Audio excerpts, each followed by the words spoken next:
sa poder at kapangyarihan at sila po ay hindi leader kundi politiko na ang layunin ay benepisyo sa poder at kapangyarihan, hindi po ang pagbibitbit ng serbisyo sa katugunan ng kabutihan ng mamamayan. Yan ang pagkakaiba po ng isang leader na may people's agenda.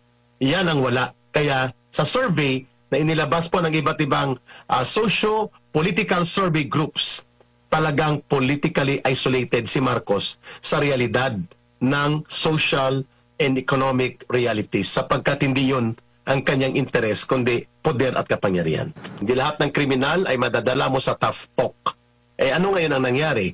Iba ang kanyang sinasabi sa nangyari sapagkat kung ang iyong aksyon ay hindi tumutugma doon sa direksyon ng iyong patakaran sa gobyerno, gagamitin yan ng mga kalaban sa batas at kalaban sa gobyerno, pati ng mga terorista at kriminal na sasamantalahin nila na mahina at walang katuturan ang pagkakaroon ng consolidated, strong government messaging and government decisive action.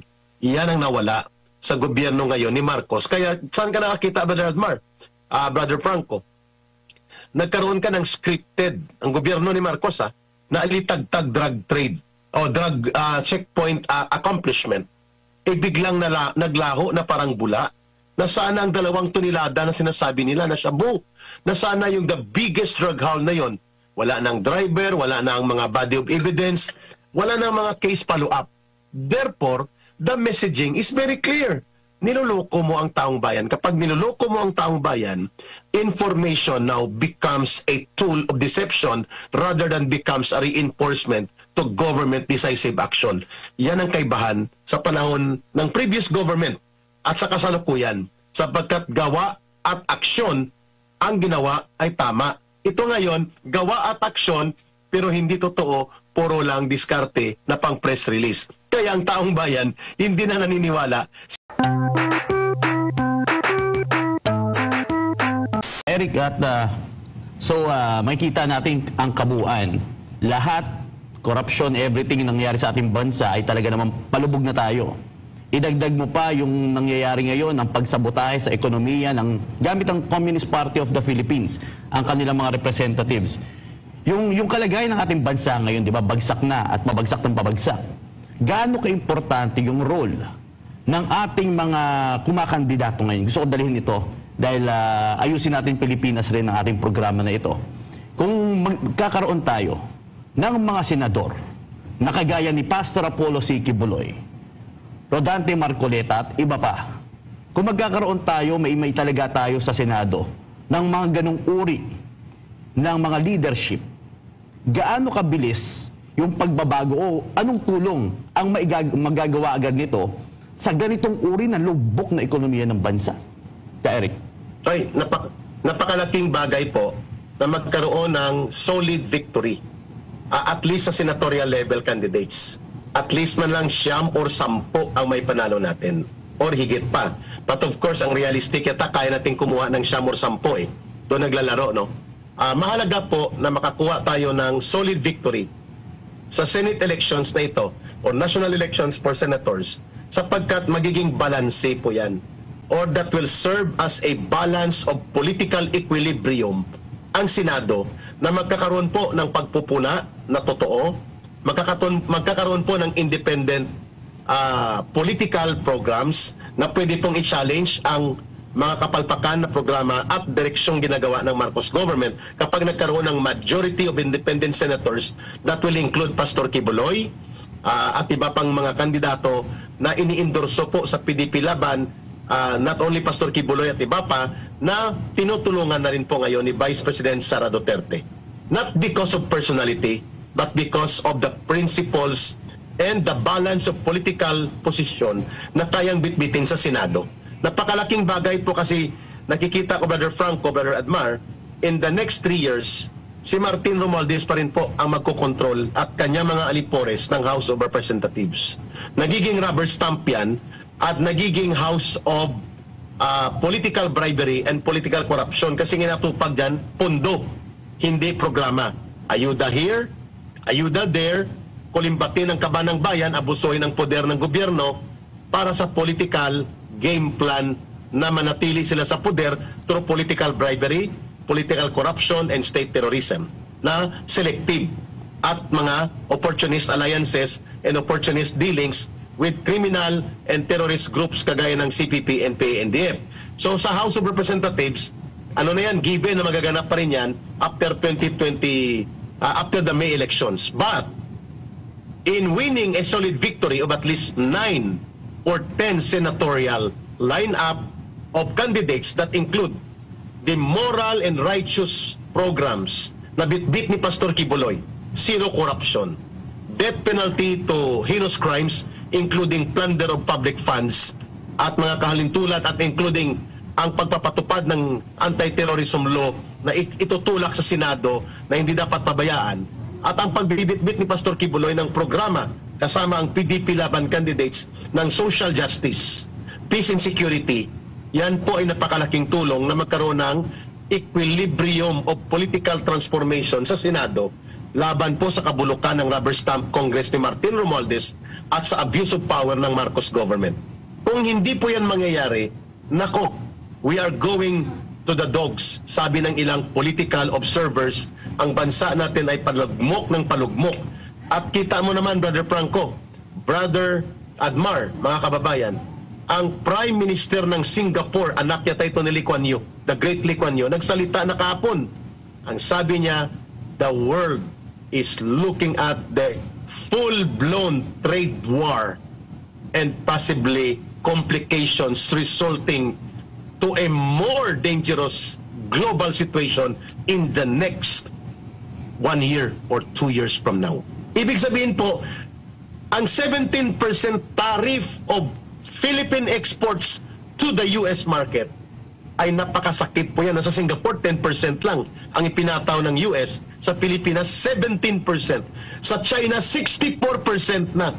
My goodness, there is now a global situation of a possible explosive trade war that will shake the world economy and will shake the world security and military alignments and situation right now. At ang ating inaatupag ang pagpapatapon kay Pangulong Duterte doon sa Netherlands at guluhin ang politika at gamitin ang poder para hindi manumbalik ang Duterte brand of leadership. Samantalang hindi yun ang problema natin. Ang problema natin, ang nagwawatak-watak sa taong bayan, gobyerno mismo ni Marcos. Because ginatungan nila ang pagkagalit ng mamamayan by using abusive and oppressive state power against political opponents na normal lang yan na may political opposition. Bahagi ng demokrasya yan. Ngayon, sa tanong mo, Brother Franco, ano po ang patutunguhan nito kung hindi magkaroon ng solid victory sa Senate slate? Kung bakit tayo nangangampanya na dapat 10? Kung pwede pa lang, hindi naman nanalo ang mga aligned sa Marcos Romualdez na mga kandidato at politiko at mga abusadong politiko na nakita natin sa Kongreso. Ito po ay napakadelikado kung hindi po natin makukuha ang solid victory sa Senado kasi pwede pong matanggal bilang Vice President si Sara Duterte sa, kung hindi man ngayong 2025, sa 2026. Yun ang agenda talaga nila. Opo, na sitwasyon. Pero sila na mismo ang nagsasabi. It's either kasi yung crime rate, possible kung bumaba man, kung totoo mang bumaba, baka wala ng tiwala, hindi na nag-report sa kanila. No, hindi na nagsumbong sa kanila kasi natatakot din sila, may mga ganyan din. Kaya nga, ang magiging magandang barometro mismo is doon ka magtanong ka sa mga kababayan natin, o kamusta na ba dyan sa inyong lugar? Sila mismo makakapagsabi. Baka nga sila pa nga ang magdedepensa sa pulis, sa otoridad, kung totoo talagang bumaba. Sila mismo magsasabi na, oy, bumaba, tama, naramdaman ko yan, Kairik. Exactly. Buong Pilipinas po, nasasaksihan natin ngayon, ang sentimiento na malaganap ang pagkabahala ng taong bayan. These are the signs and writings on the wall na dapat makita ng gobyerno sa pangunahin ng Philippine National Police. Ang sentimentong ito po ay hindi minanipula, hindi minaniobra. Ito po ay aktual na pangaraw-araw na karanasan ng mga tao. So kung makikita mo ang random interviews na ito, cutting across the country, is already an indicator enough to wake up the PNP. sa kanilang paghahabol ng public relations image. Yung paghahabol po nila ng public relations image ay para yan sa mga karir ng kanilang mga senior officers na mga general nila. Hindi po yun ang kailangan ng taong bayan. Ang kailangan ng taong bayan ay aktwal na kapasidad at aktwal na mga gawain na nagpapakita na kaya talaga nilang ipatupad ng tama ang law enforcement. Sapagkat kung hindi po yan mangyayari, lalaganap at lalala po ang ganitong pananaw at damdamin ng taong bayan. At yan ay hindi mo mapipigilan. Sapagkat yan ay, sabi ko nga, you may tell the people na ito ang gusto kong ipakita. Yung mga public release, press release, media briefing ng PNP sa Kamkrami. Pero iba po kung ang karanasan ay direktang nagiging buhay na patotoo sa aktwal na pagbubuo ng kaisipan at damdamin ng tao tungkol sa aktwal na kalagayan ng peace and order at ng organisasyon ng PNP na supposedly ito ang mga ngalaga sa taong bayan. Ang karanasan ay hindi pwedeng magsinungaling. At yan po nakikita natin ngayon, hindi lamang sa araw na ito, sa pagkakaroon ng coordinated, ayusin natin ang Pilipinas political gathering para po makuha ang sentimento ng taong bayan, not just for Pastor Kibuloy, but for the country situation na makita natin talaga ang pulso ng mamamayan. Ito na yon ang nagaganap ngayon, which are now the confirmation of the news that people are steadily losing trust and confidence not only to the law enforcement power of the government, but also even to the leadership direction of the government of Marcos. Yan. Kaya nga ka, Eric, napaka-importante na ginagawa nating ayusin natin Pilipinas sa movement ng ating butihing pastor at yung ginagawa ng nakaraan ni Pastor Polo, yung mga town hall meetings sa mga maliliit na barangay, sa mga liblib na lugar. Doon niya rin po nagpapasalamat sila kay pastor dahil nabisita. First time nabisita ang kanilang lugar na kung saan finally nakatanggap daw sila ng totoong impormasyon. Dahil isipin mo, wala silang alam kung di yung inilalabas ng mainstream media dahil nga TV lamang sila. Hindi naman lahat ganun kateki sa social media. Kaya napaka-importante na pinapasok mo yung grassroots level talaga na ito yung isa sa ginawa ni Pastor Apollo C. Kibuloy. Hindi lamang rally. Ang ginawa kasi, ang isa sa mga bagay kung bakit ikinatuwa ng marami sa ating mga kababayan na especially nasa laylayan is yung impormasyon na kanila natatanggap. Dahil dala-dala natin doon yung kasalukuyang nangyayari sa ating bansa. Kasi nasa liblib na sila Hindi naman nila ganun, ramdam nila ang kahirapan, pero yung nangyayaring kriminalidad at korupsyon, hindi sila ganun ka-knowledgeable. Kaya Correct. Yung pinuntahan natin ang mga lugar sa laylayan, yung isa sa na-appreciate nila na ginawa ni Pastor Apollo doon, is yung pagbibigay ng impormasyon na totoo. Meron nga doon, naiyak ka, Eric Sabi nila, hindi, akala ko kasi, rape si Pastor Akala ko kasi, yun kasi sabi ng itong mga media na to, kasi nasa TV lang sila yung nakita nila, yung mga ipinapalabas natin ng mga footages at saka yung mga layunin ng ating mga butihing senador, especially yung kay Pastor Apollo, hindi nga nila alam yung siege na sinakop, na pinasok ng 6,000 kapulisan ang compound. Marami na iyak doon ka, Eric. Kaya importante itong ginagawa natin, ito nasa footage na ito, pinapasok natin ang mga lugar na nasa liblib na kabundukan sa iba't ibang probinsya para magbigay ng impormasyon. Gaano ka-importante ang ginagawa ni Pastor Apollo C. Kibuloy dahil hindi lang rally ito Kumbaga, pamamahagi ng totoong impormasyon na kinakailangan ng bawat Pilipino. That is very empowering. Ibig sabihin po the direct community journalism, direct community information, and direct people's consultation, the way Pastor Kibuloy and SMNI and KOJC for that matter, lumalabas na sa kanilang ministry confines of spiritual activities, pumupunta na papunta sa political discussions and information sharing. Mahalaga po yan sapagkat ang direktang journalismo, ang direktang pamamahayag at direktang pakikipagtalakayan sa taong bayan, including po sa mga liblib na lugar at direktang komunidad ng mga pobreng sektor ng lipunan, ay matagal na pong hindi nagagawa ng gobyerno.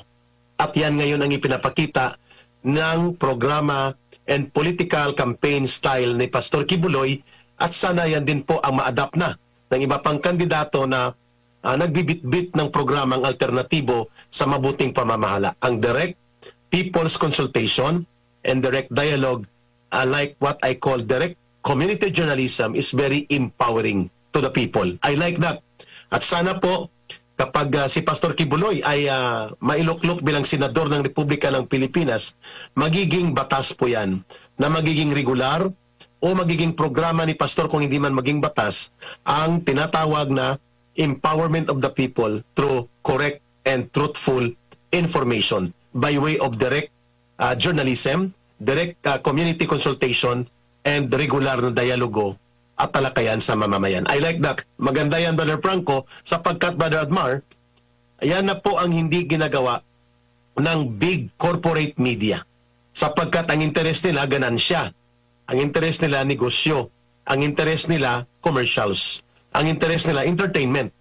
Samantalang ang SMNI at si Pastor Kibuloy ay para po sa pagmumulat at para po sa pagpapalakas ng kapasidad ng mamamayan na magkaroon po sila ng tinatawag na discernment o pag-unawa sa kalagayan ng kanilang bayan, sa kalagayan ng kanilang komunidad, so that they become active participants in the implementation and building of programs for good governance. And that will start with this kind of information and people's dialogue na ini-empower ni Pastor Kibuloy ang mamamayan.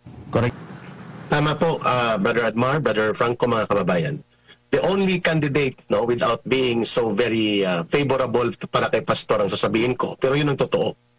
Siya lang po ang nagdala ng panawagan among the senatorial candidates na i-address ang zero corruption head on with kaakibat na punitive action at kung kinakailangan para isend ang strong political determination and message, death penalty.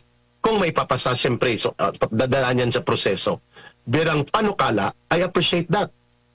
It's high time that the corruption in government, siyempre may threshold, no? May threshold, halimbawa, 1 million, imbis 50 million. Ang kapag ganun po ay pwede kang masubject sa death penalty proceedings sa korte. Kung maging batas. I agree to that.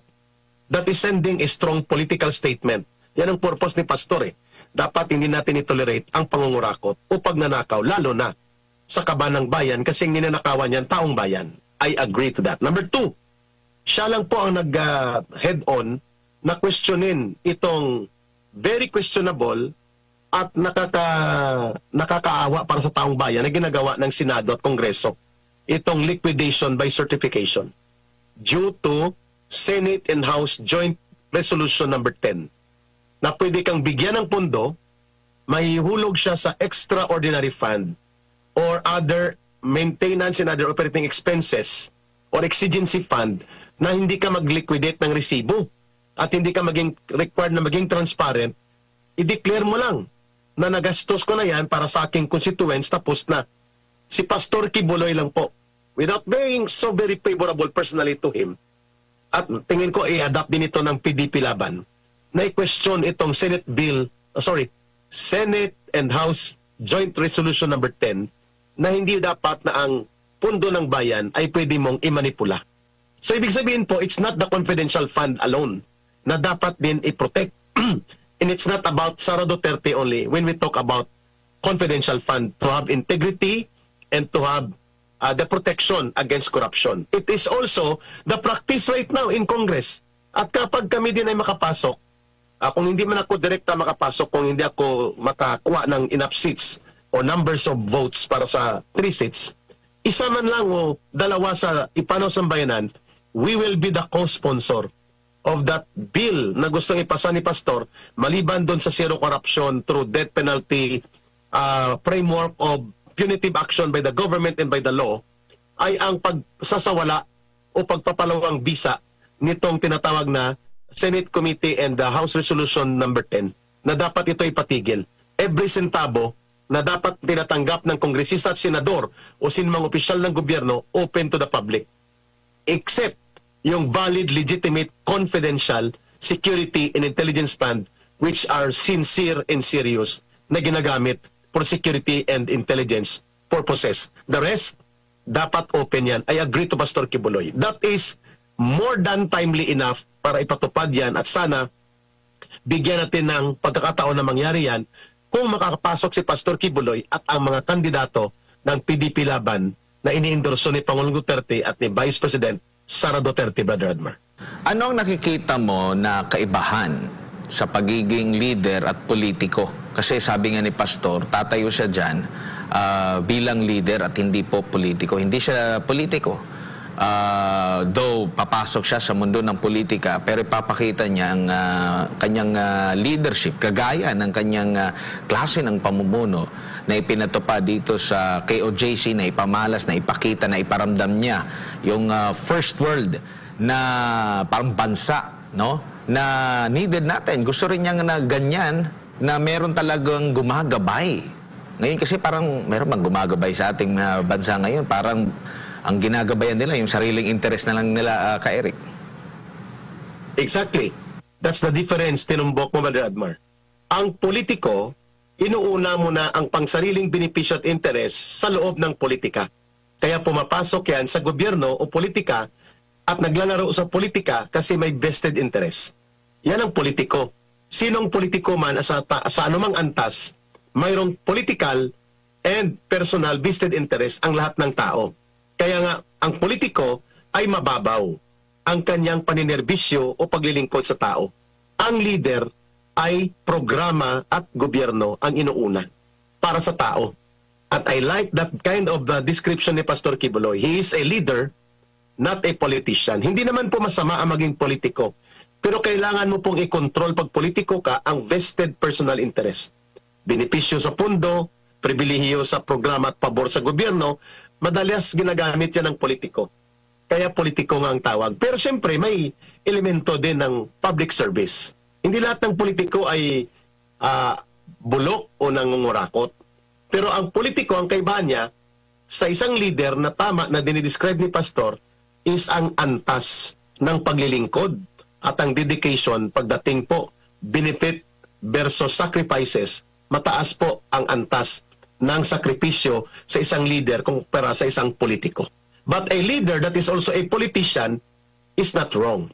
But a politician that is not a leader is seriously wrong. Ibig sabihin po, we need leaders na pwedeng maglangoy sa mundo ng politika, pero mali naman po na may mga politiko tayo na nasa mundo ng politika pero walang kakayanang maging leader. Yan ang ipinakita na kaibahan ni Pastor Kibuloy. Admar, pasensya no na naputol yung audio input, pero nakuha ko yung tanong mo na the fight against illegal drugs na inilulunsad ng kampanya ni Pastor Kibuloy. You were referring about that. Am I correct sa tanong mo?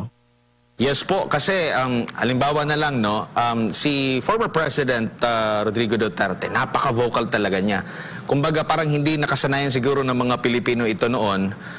Dati, ang binabalaan yung taong bayan. Diba? Oy, mag-ingat kayo dyan, mag-ingat kayo, magdala ng mga mamahaling gamit, mag-ingat kayo dyan sa mga madidilim, no? Iwasan ninyo yung mga ganito, ganyan. Pero during kay former President Duterte, ang binabalaan niya yung mga kriminal, yung mga drogista, diba?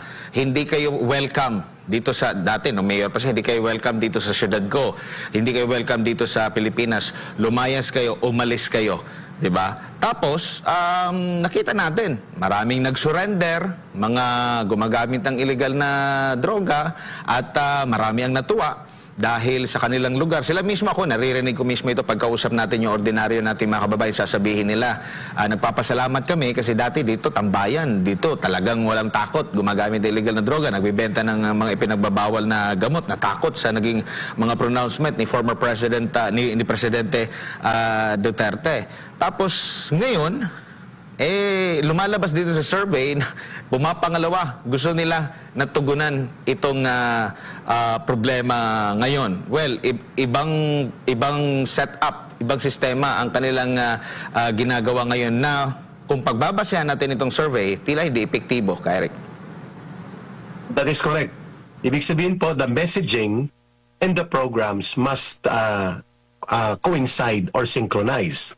Kay Pangulong Duterte, the messaging of strong rule of law and decisive law enforcement na may kalalagyan ka pag loko-loko ka, may kalalagyan ka pag kriminal ka, at habulin ka ng kamay ng batas at papanagutin ka sa hustisya at katarungan, that messaging was synchronized with actions of determined and decisive law enforcement. Kaya na-appreciate ng taong bayan. Ngayon, ang messaging ni Marcos, hindi lahat ng kriminal ay dapat namamatay. Hindi lahat ng kriminal ay tinatakot.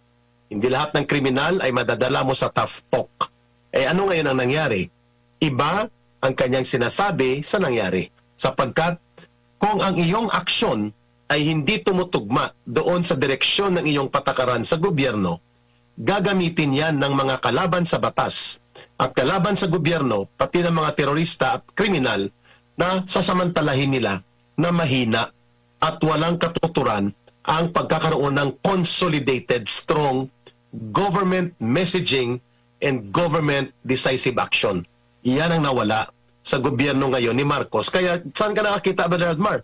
Brother Franco, nagkaroon ka ng scripted, ang gobyerno ni Marcos, na alitagtag drug trade o drug checkpoint accomplishment. Biglang naglaho na parang bula. Nasaan ang 2 tonelada na sinasabi nila na shabu? Nasaan yung the biggest drug haul na yon? Wala nang driver, wala nang mga body of evidence, wala nang mga case follow-up. Therefore, the messaging is very clear. Niloloko mo ang taong bayan. Kapag niloloko mo ang taong bayan, information now becomes a tool of deception rather than becomes a reinforcement to government decisive action. Yan ang kaibahan sa panahon ng previous government at sa kasalukuyan, sapagkat gawa at aksyon ang ginawa ay tama. Ito ngayon, gawa at aksyon pero hindi totoo, puro lang diskarte na pang press release. Kaya ang taong bayan hindi na naniniwala sa kanilang mga messaging ngayon. At ang kawawa ditong biktima ay ang imahin at integridad ng Philippine National Police at ng buong gobyerno, sapagkat when people lose their trust and confidence to the government, any programs of the government will now become suspect and will now become a part ng pagdududa ng tao. At yan ang delikado kung ang messaging will become a tool for people to generate mistrust and mawawala ang kanyang partisipasyon sa programa ng gobyerno. Brother Admar and Brother Frank. Parang mas may crackdown pa nga ngayon sa mga vape ka-Eric. Nanguna mismo ang Marcos Jr. doon sa pagsira ng vape. Pero never kong naalala sa pagkakaalam ko during sa kanyang term na nanguna talaga siya doon sa pagsira ng illegal na droga. No? Iba rin kasi yung messaging ng ganun. Kagaya ng dating Pangulong Rodrigo Duterte. Ano ba yung isa sa mga tumatak sa kanya? Alam mo yung mga luxury cars, yung mga sports car, talagang nanguna siya na pinagsisira niya ang mga ito. Siguro maraming mga sumakit ang puso nung nakita yon. Pero ang message ni PRRD noon doon sa mga mga abusado, no, mga corrupt, no, kung sino man ang nagpapalusot ng mga ganon, na yun, napakatindi ng messaging nun, no, the way siya ang treatment niya sa mga kriminal, sa mga abusado, sa mga corrupt, andun talaga, no. Kaya tagos ito sa taong bayan kasi ito yung kasalukuyan nilang kinakaharap na problema na nakaka-relate mismo ang Pangulo. Pero sa atin ngayon, kahit ngayong panawagan na magpa-drug test dahil nga nakikita ng mga kababayan natin, ngayon meron na namang isang grupo ng mga transport groups na supporter niya, no, dati dahil nasasaktan na rin sila dahil laging sinasabihan na banga, pero once and for all parang gusto nila talaga na malagyan ng period magpa-drug test, pero parang hindi yata, parang wala yatang plano, pinagtanggol pa siya ng press briefer. Pero last April 11, yung mga driver, bus driver at konduktor, isinailalim sa random surprise drug test. Walang magawa yung mga hindi siya pwedeng makapagtanggi. Hindi siya presidente na pwedeng tumanggi. Pero ang role kasi ng isang pinuno, hindi lang naman po isang tao yung kanyang pinamamahalaan, kundi milyon-milyong, dang-dang milyong mga Pilipino, at kung may mga ganitong mga akusasyon sa kanya, marapat na lang din kasi nagkaroon na ng pagkakawatak-watak, marami na rin mga naniniwala. Eh di po ba mas maganda pangsampal doon sa kanyang mga kritiko? O eto, magla-live hair follicle drug test kagaya ng ginawa ni Ka Eric at ng mga kasamahan sa Ipanaw Sambayanan na talagang nagpa hair follicle drug test, di po ba, Ka Eric? Tama po kayo, Brother Admar. The President must walk the talk. Kung sinasabi mo na kontra ka sa mga gumagamit ng illegal na droga sa loob ng mga pagawaan o sa kanilang industriya, for that matter sa mga transport sector na nagmamaneho, na mayroong pampublikong implikasyon kung sila ay may paggamit sa droga, at pati sa janitorial services, sa mga ordinaryong pulis at sundalo, pati na rin po sa government employees, you have to walk the talk. Mali po ang sinasabi ni Claire Castro. Hindi ko nga siya tinatawag na presidential press briefer, kundi presidential barker. Ang nag-angat sa kanya yung word na presidential, pero barker pa rin. Anyway, kidding aside, mali ang sinasabi niya na hindi pwedeng magkaroon ng compulsory demand ang mamamayang Pilipino kay Ginoong Marcos na magpa-hair follicle-based scientific drug test, sapagkat yan ay both moral and constitutional duty ng Presidente that all his mental state and condition, including all health issues of the President, lalo na kapag may pagdududa ang taong bayan, he must report to the people. At the minimum, he must report to the Cabinet. At the maximum, publicly open to the people. Iwan ko bakit naging abogado si Claire Castro na hindi niya yan naintindihan. Sometimes, even if you're a lawyer, if you do not want to tell the people kung anong tama at totoo, dahil mayroon kang pinoprotektahan na interest, ay nagiging mali po ang iyong pagtingin sa katotohanan na dapat mangyari. I agree to your point, Brother Admar, Brother Franco, na dapat kapag ikaw ang leader, role model ka. Kaya kami po, kahit ako'y hirap na hirap mag-produce ng specimen for hair follicle, kaya ang two legs part ko po, talagang nag-harvest ng mga almost 92 minutes. Tinaimingan ko para makatipo ng dalawang mothballs-like type na mga volume ng hair samples para ipakita that if you're running for a public office, challenge yun kay Marcos moral call yun, moral challenge yun sa kanya. Kailangan, kung ikaw ay pinakamataas na opisyal ng bansa, magpa-hair follicle drug test ka. Kaya kahit ano pang sabihin ni Vicente Conanan sa Kongreso, ni Peebles Talakera, na peke o hindi ang video, ang magpapatotoo ay ang kanyang pag-undergo ng transparent and open to the people independent drug follicle hair test, sapagkat yan ay moral duty. And yan po ay napakadelikado kung hindi niya gawin yan, sapagkat it will remain na ang kanya mga desisyon na ginagawa as president ay hindi naaayon sa correct and healthy mind condition or mental health niya. Brother Admar.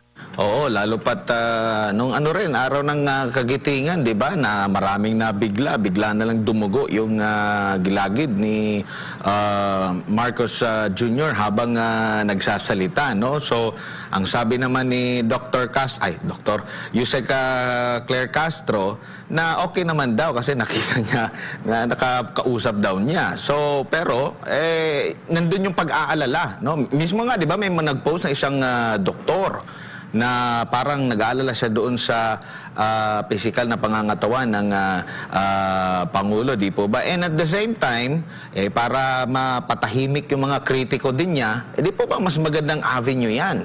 Baka mas bumalik yung tiwala sa kanya kung gawin niya yung pagpapa-hair follicle drug test, Ka Eric. Kasi nakita ko ngayon sa balita, last para matiyak yung ligtas na biyahe ng ating mga kababayan sa darating na Semana Santa. Yung mga bus driver, mga konduktor, nakunan agad ng specimen para sa drug test, no? Yung dating yung Pangulo natin, ito sila, mga ilang daan lang yon sa isang bus, yung kanilang kinikerry. 'di ba? Para matiyak na makakapunta sila sa kanilang destinasyon.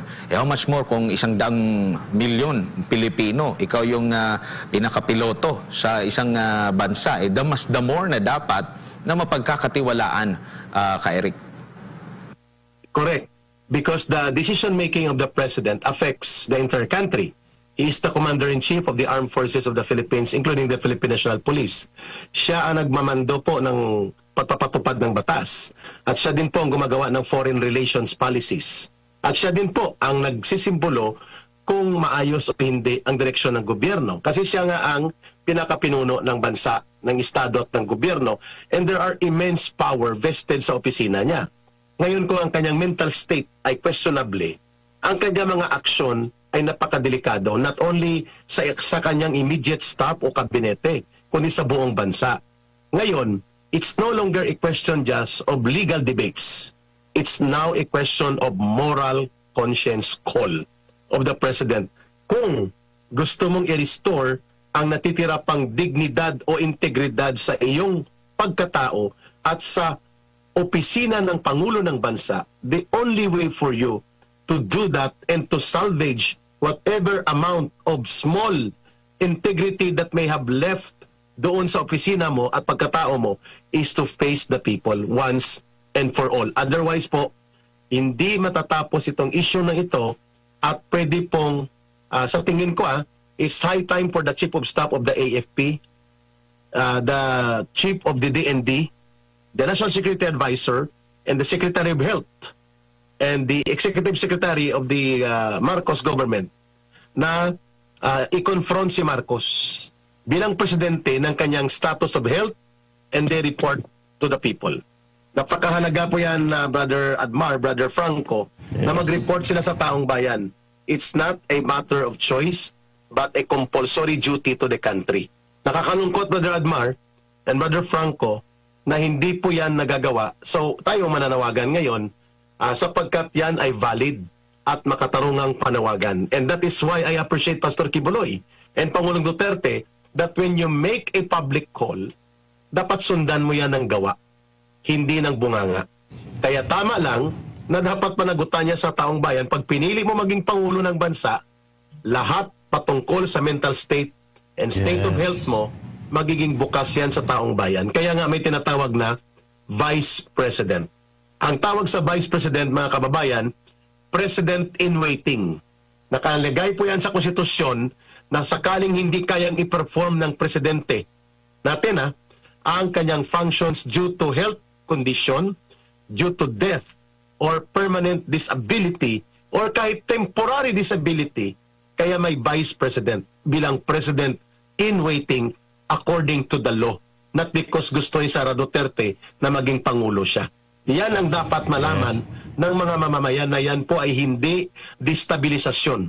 Yan po ay stability of governance under our constitutional line of succession na hindi magkaroon ng vacuum o bakante ang ating bansa at pamunuan sa pamahalaan sakali pong hindi na kaya ng presidenteng mamuno ng tama at ng may kakayanan sa kanyang kalusugan o pag-iisip, ang ating gobyerno ay mayroong susunod na mamumuno according to the legal and constitutional succession. There is a so-called disconnect sa realidad ng lipunang Pilipino ang administrasyong Marcos Romualdez. Hindi po Marcos Duterte ang gobyerno Marcos Romualdez. Sapagkat si Marcos ang presidente, pero ang nagkokontrol at hari ng pondo si Martin Romualdez. Klaro yun. At nadidiktahan nga niya kung paano gawin ang mga maniobra sa budget. So hindi po nakakakonek sa realidad ang gobyernong ito sapagkat ang kaniyang programa nakatuon sa pananatili at pagkonsentra ng poder. When the government is overly concentrated in monopolizing power and the game of politics become the preoccupation of government, yung sensitibo at mas aktual at real na issue ng kabuhayan, trabaho, income, pagkain, serbisyo, at ng buong sektor ng lipunan, agrikultura, manufacturing at industriya, at ang pangkalagayan sa buong mundo sa apekto ng ating daloy ng ekonomiya, magkakaroon ng tinatawag na political disconnect And therefore, there will be, tama si Pangulong Duterte when he described it, fractured governance. Ang pinakamalapit po na Tagalog terminology na pwede, or Filipino terminology sa fractured governance ay baldadong pamumuno. Wow. Exactly the way the former President Duterte described correctly na nagkakaroon tayo ng baldadong pamumuno. Fractured governance sapagkat hindi tumutugon sa aktual na lipunang kalagayan at hindi rin po nagbibit-bit ng people's agenda. And that is what I like sa PDP laban ngayon. At kay Pastor Kibuloy, siya nag-set nito eh. That Pastor Kibuloy, kahit nasa kulungan siya, nakakagawa siya ng tinatawag na people's agenda. The people's agenda ay mahalaga po yan para magkaroon ka ng blueprint of leadership, direction, and transformative political programs. Ang political programs will set the tone of policies. So ang policy pwedeng manggaling sa Senado to reinforce the government ng administrasyon na isang gobyerno, for that matter, executive. So tama po ang direksyon ni Pastor Kibuloy na pangunahan niya ang kanyang advokasya ng people's agenda as the foundation of transformative politics and leadership combined to become a governance based on people's agenda. Yan ang wala, Brother Admar, sa kay Marcos at kay Romualdez sapagkat hindi po interes ng taong bayan ang bit-bit nila, kundi interes sa poder at kapangyarihan at sila po ay hindi leader kundi politiko na ang layunin ay benepisyo sa poder at kapangyarihan, hindi po ang pagbibit-bit ng serbisyo sa katugunan ng kabutihan ng mamamayan. Yan ang pagkakaiba po ng isang leader na may people's agenda. Yan ang wala. Kaya sa survey na inilabas po ng iba't ibang socio-political survey groups, talagang politically isolated si Marcos sa realidad ng social and economic realities sapagkat hindi yun ang kanyang interes kundi poder at kapangyarihan. Opo. That is correct. You cannot deny kung ang kagutuman ay nangangalapkap sa taong bayan. I agree. Ang pandemya was extraordinary situation. Pero na-sustain ng gobyerno noon na matulungan at maagapayan ang mamamayan. In fact, the volume of ayuda na ginamit ni Marcos at Romualdez versus pandemic, napakalayo. Sa kay Pangulong Duterte, hindi yata umabot ng 300 billion ang ginamit na ayuda for the last 2 years. Dito, umaabot na sa 700 billion pesos. Ang ayuda, walang pandemya. Pero gutom pa rin ang mahigit 8 milyong pamilyang Pilipino, hindi makakakain ng 3 kumpletong beses na pagkain, at least twice o isang beses na kain na lang sa isang araw. Kung i-compute natin yan, Brother Admar, that's around mga 40 million Filipinos. Conservative yan ha. Ibig sabihin mababa na numero yon. Let's go to the conservative data. 40 million ng mga mamayang Pilipino cannot eat 3 meals a day. And yet the government does not show a sign of being sensitive or being decisive how to find solutions. Maliban dito sa mga pabalat-bungang, mga tinatawag nating band-aid type na mga approaches na walang epekto dahil hindi mo pinapalago ang agrikultura. Walang serious food production improvement by mechanizing and modernizing agriculture. Walang pundo sa budget para dyan. Zero ang modernisasyon ng agrikultura. So how will you address hunger? By not developing our agricultural capability and food production potential kung hindi mo binabudgetan. That's number 1. Number 2, how will you create jobs? By not exporting, hindi man lahat ma-export mong labor force dahil may qualification at limitations yan. Without creating a local manufacturing and industrial, basic industry development na magkakaroon ng trabaho at paglago sa agrikultura at batayang industriya kung hindi mo pupunduhan. Walang pundo para dyan. Never seen before in the last 18 years na nakita ko ang datos na lugmok ang agrikultura ngayon, lugmok din ang manufacturing. Yan ang dahilan na wala siyang program. Pinatigil pa ang mga build na sa tingin niya may involvement ng China funding, subalit maayos naman ang loan and grant structure of financing. Pinatigil niya dahil connected sa mga Duterte. Halimbawa, ang POGO, nag-generate yan ng mga pundo dahil mayroon siyang regulatory power noon ng gobyerno na matuwid at maayos.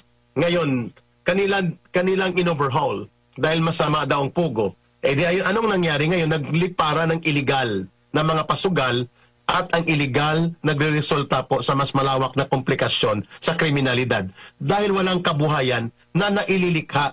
And no less than, the government admitted sa Philippine Statistics Authority na mayroong almost 2 million Filipino labor force ang naging jobless in the last 14 months, Brother Admar. Ibig sabihin po, walang direksyon, wala pang ginagawa. Iyon ang doble na tama sa taong bayan. Kaya, ang politika na nagiging sanhi ng hidwaan ay mas lalo pang nagpapalala sa ating ekonomiya. Mantakin mo ba, Admar, sasabihin ni Claire Castro na walang epektong malaki yung 17% tariff sa ating ini-export na mga saging, mangga, at mga iba pang mga agricultural products and services na ini-export natin, papatawa ng 17%. Lulugmok ang ating mga competitive level sa world market, lalo na sa Estados Unidos, Brother Admar. That's a loss of income. Kaya, nagbabudget tayo ngayon ng 6.3 trillion pesos, pero ang income capacity will only be around 4.5 trillion. Uutangin natin, Brother Admar, mga kababayan, Brother Franco, ang 1.7 trillion. And by February alone, 345 billion pesos na ang inutang. When the government is not doing a management of money and fund that will generate double of the revenue na nag-uutang ka at nagpupondo ka para bumalik sa taong bayan, and ayuda here, ayuda there is not a revenue generating fund allocation, malinaw na lulugmok ang ekonomiya. That is where we are heading right now, Brother Admar and Brother Franco. Ang gobyerno po ay magiging malakas na para sa taong bayan kung ang mamamayan po ay bahagi sa pagbubuo nito. If we want change and transformation sa patakaran ng gobyerno, bagamat hindi pa ito electoral period sa pagka-pangulo na halalan, we can create a balance of political program na manggagaling sa Senado. Kaya ang ating misyon, sa tama yung binabanggit ni Brother Admar, unti-unti nating mabuo muli ang tamang pamamahala. Step by step, by winning a solid victory in the elections for senatorial slate and other local elections, no? Kagaya po ng in-interview ni Mishina sa Antipolo na mayoral candidates, no, si Ginoong Red Liaga, napakaganda ng kanyang sagot Dapat magkaroon ng isang ehemplo o modelo ng paglilingkod na ang pagmamahal sa Diyos, pagmamahal sa taong bayan, at pagmamahal sa benepisyo ng kanyang bayan ang inuuna at proven na may ganong track record. Kagaya ni Pastor Kibuloy. Magandang line na yun You can never be a leader if you cannot love your country and your people, and you cannot serve and love your God. At yan ay naipakita ni Pastor kahit wala pa siya sa loob ng gobyerno at politika na mundo.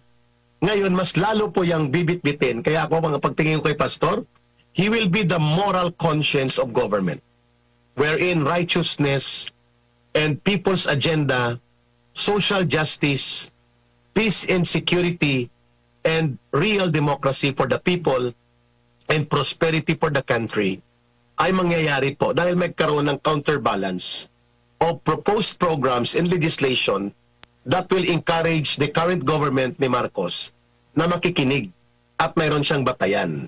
Kung hindi nila pakikinggan ang mga programa na manggagaling sa Senado na binuo ng taong bayan by a majority, solid majority votes of at least 10 senatorial candidates coming from PDP Laban kasama si Pastor Kibuloy, di ibig sabihin po, ang problema wala na sa Senado kung hindi talagang nasa pamumuno. And people will decide if they will continue to suffer sa isang pamumuno na ang direksyon ay poder at kapangyarihan, hindi kapakanan ng mamamayan at kabutihan ng bayan. Ito po si Ka Eric, number 18 po ako Hindi si Ka Eric ang binuboto nyo Kasama ni Pastor, mananawagan pa ako. Ang party list ay tama. Hindi lang po tama ang ipinapatupad na mga batas dyan sapagkat nagagamit ng mga oportunistang politiko mayayamang negosyante at mga burokrata at mga teroristang grupong nagtatago sa party list. Yun ang reforma natin. On my part, ang party list po ay dapat boses ng mamamayan para sa kabutihan ng bayan, hindi po para gamitin sa agendang nagwawasak ng mamamayan, kagaya ng ginagawa ng CPP, NPA, NDF. At hindi rin dapat gamitin bilang ekstensyon ng poder at kapangyarihan ng mga makapangyarihang pamilya at politiko at negosyante para may backdoor channel sila. We will not abolish party list. We will enhance, reform it the way Pastor Kibuloy and PDP Laban senatorial candidates would like to redeem and reform our governance and political programs by way of the Senate majority na pagtatagumpay natin. Mabuhay kayo, Brother Admar and Brother Franco. Mabuhay po ang sambayan ng Pilipino at ang pamilya kong SMNI. Maraming salamat, Pastor Kibuloy, for the guidance and inspiration that you bring into this political campaign, that there is a light of a real people's agenda program na binitbit po ninyo when you join this political race. Magtatagumpay tayo. Ayusin natin ang bansang Pilipinas. Ito po si Ka Eric. Maraming salamat.